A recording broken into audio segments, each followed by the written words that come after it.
آج بھی پوری دنیا میں ڈنڈورا پیٹا جاتا ہے عورتوں کے حقوق کا، پوری دنیا کے اندر۔ اور بعض لوگ عورتوں کو بڑا دھوکہ دیتے ہیں، کہتے ہیں تمہیں حق نہیں ملتے لہٰذا تم سڑکوں پہ آ جاؤ،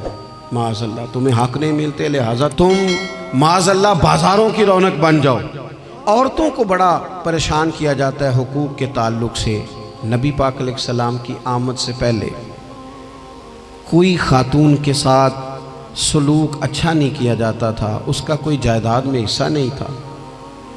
عورت کا خامد اگر فوت ہو جاتا تو وہ اپنے سسرال کے خاندان کی پراپرٹی بن جاتی معاذ اللہ، اور جس کے مرضی چاہے سپرد کر دیتے۔ ہندوستان کے بعض علاقوں میں ایسی کبھی رسمیں بھی پائی جاتی تھی کہ بعض عورتیں اپنے خامد کے ساتھ جل جانا مناسب سمجھتی تھی کہ بعد میں کوئی زندگی تو ہوگی نہیں،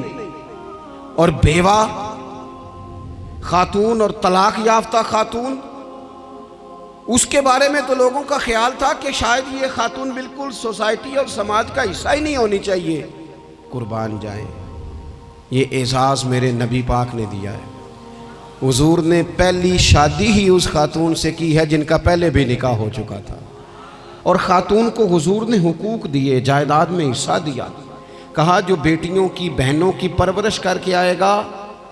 اور اچھی پرورش کر کے انہیں روانہ کر دے گا، جس طرح میری 2 انگلیاں جڑی ہوئی ہیں میرے ساتھ جڑ کے جنت میں جائے گا۔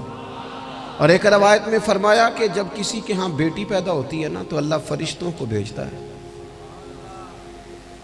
اور وہ اس کے گرد کھڑے ہو جاتے ہیں اور گھر والوں کو سلام کہتے ہیں اور کہتے ہیں یہ ضعیفہ ایک ضعیفہ سے پیدا ہوئی ہے، یہ کمزور یعنی صنف کے لحاظ سے کمزور نازک بچی ایک نازک ماں سے پیدا ہوئی ہے۔ فرشتے کہتے ہیں جو اس کی پرورش کرے گا نا اللہ قیامت تک اس کی مدد کرے گا، اس کی ہمیشہ مدد ہوتی رہے۔ اور نبی پاک صلی اللہ تعالیٰ علیہ وسلم کی خدمت میں آ کے جب خواتین نے کہا تھا نا یا رسول اللہ ہمارے تو دین دنیا کے معاملات میں مردوں کے تعلق سے کمزوری ہے، کئی دن تو ہم ویسے نماز نہیں پڑھ سکتی مہینے میں، کئی دن تو ہم ویسے عبادات کے قریب نہیں جا سکتی، جہاد پہ ہم نہیں جاتی، گواہی ہماری مردوں کے برابر نہیں، تو یا رسول اللہ صلی اللہ علیہ وسلم ہمارا بھی کوئی اعزاز ہے؟ تو حضور نے فرمایا جب کوئی خاتون حاملہ ہوتی ہے نا تو اللہ اسے اتنا ہی ثواب دیتا ہے جتنا جہاد کرنے والے کو ثواب دیتا ہے، اور جب بچہ پیدا ہوتا ہے تو اللہ تعالیٰ اسے شہادت کا درجہ عطا کرتا ہے، اور جب وہ بچوں کو دودھ پلاتی ہے تو رب اسے غلام آزاد کرنے کا ثواب عطا کرتا ہے۔